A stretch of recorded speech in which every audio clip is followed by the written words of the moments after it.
Hey everybody, this is Chris DeFurio with Keys to the Shop. Welcome to another edition of Shift Break, a short episode on Thursdays, meant to give you some quick tips, inspiration, and tools to help you in your career, in your cafe, in your business. Now today's episode is brought to you by the revolutionary ground control Cyclops Brewer from Voga Coffee.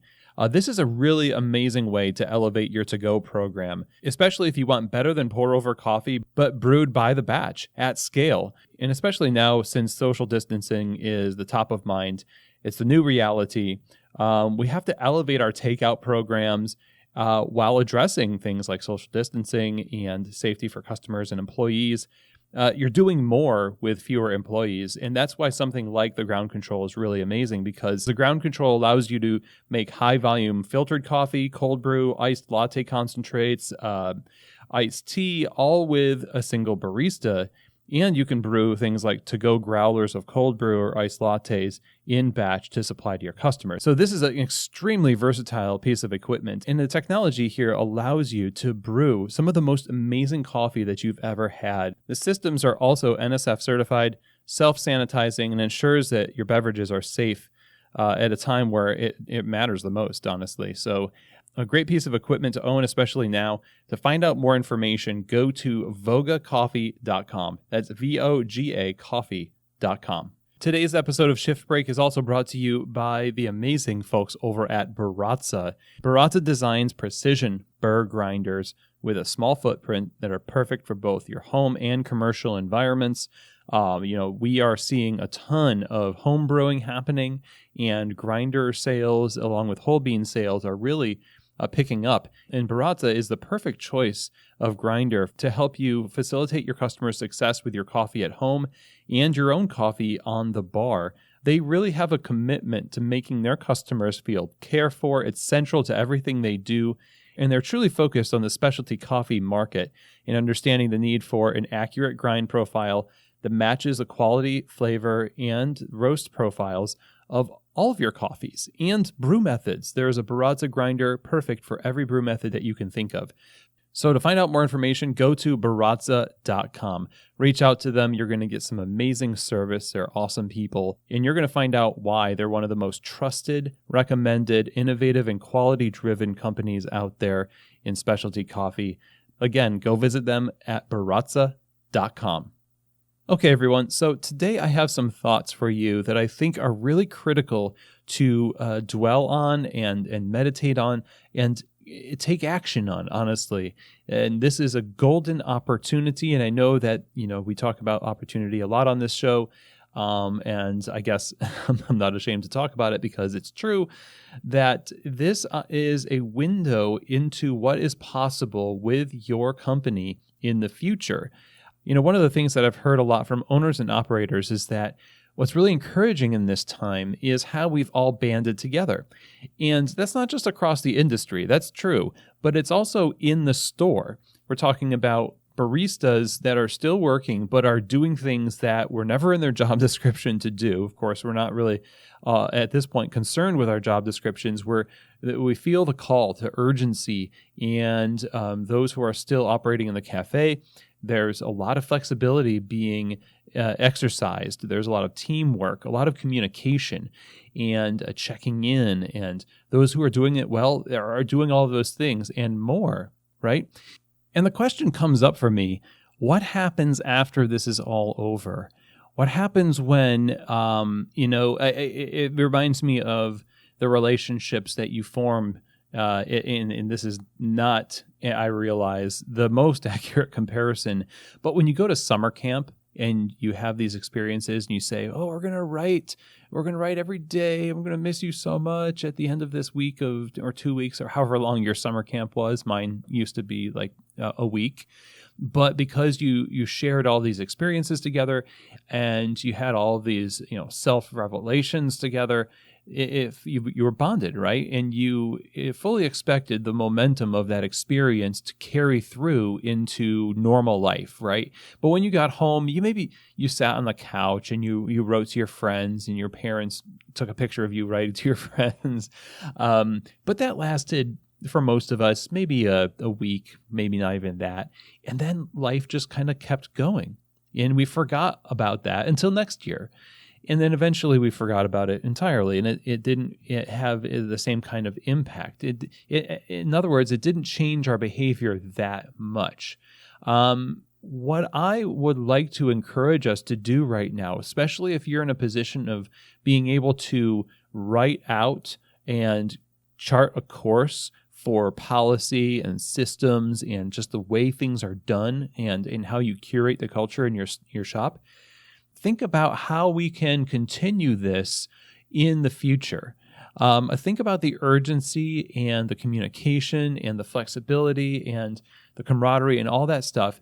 Now imagine 5 years ago or a couple of years ago that this was just happening all the time in your cafe, that this was part of what your shop was like before. Now, maybe this is your shop and that is awesome.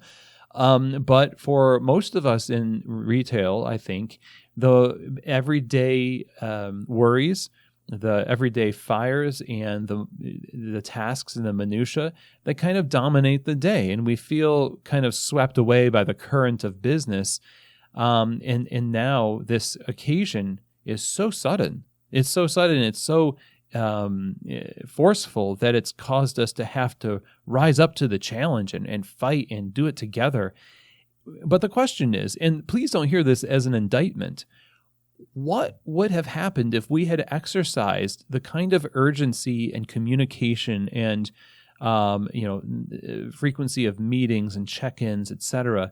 How would our shops have been different if we had been doing this kind of thing all along? Now, obviously, we're not going to pretend to be in a crisis every single day just to relive the moment. And most of us are not going to want to relive the moment. But what I'm saying is take a look at the kind of culture that this urgency and flexibility and communication is bringing up. Now is the time to look to the future and say, how can we build systems? How can we build supports around this type of thing, but for the everyday work of the cafe? Because cafes in the past and cafes in the future after this are still going to close. They're only going to close over time and slower. It's not going to be, we're not going to call it a tragedy because it didn't happen suddenly. But most coffee shops close because of a lack of communication, because of an authority issue, because of a culture issue. And that just doesn't pop up out of nowhere. That is born over time.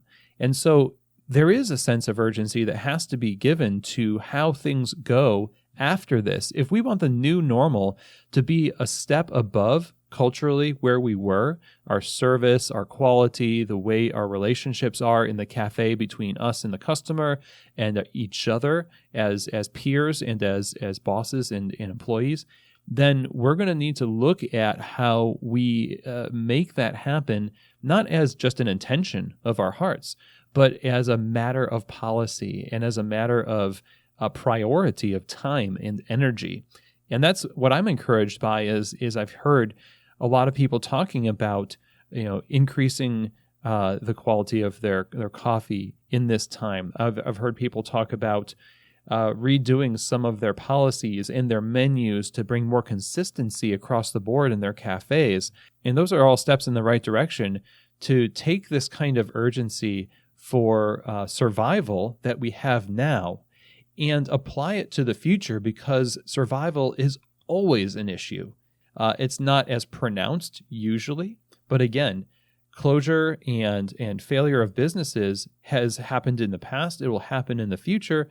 It's just going to happen more slowly over time, and we won't muster, or in the past maybe we haven't mustered the kind of force to address something that is brought up by a manager about an employee, or a concern an employee has about a customer, or something broken on the bar, or some kind of a cultural issue that comes up in the cafe. Again, because of being swept away by the work, by the busyness of everything, we don't make it a priority because we don't see the urgency in it.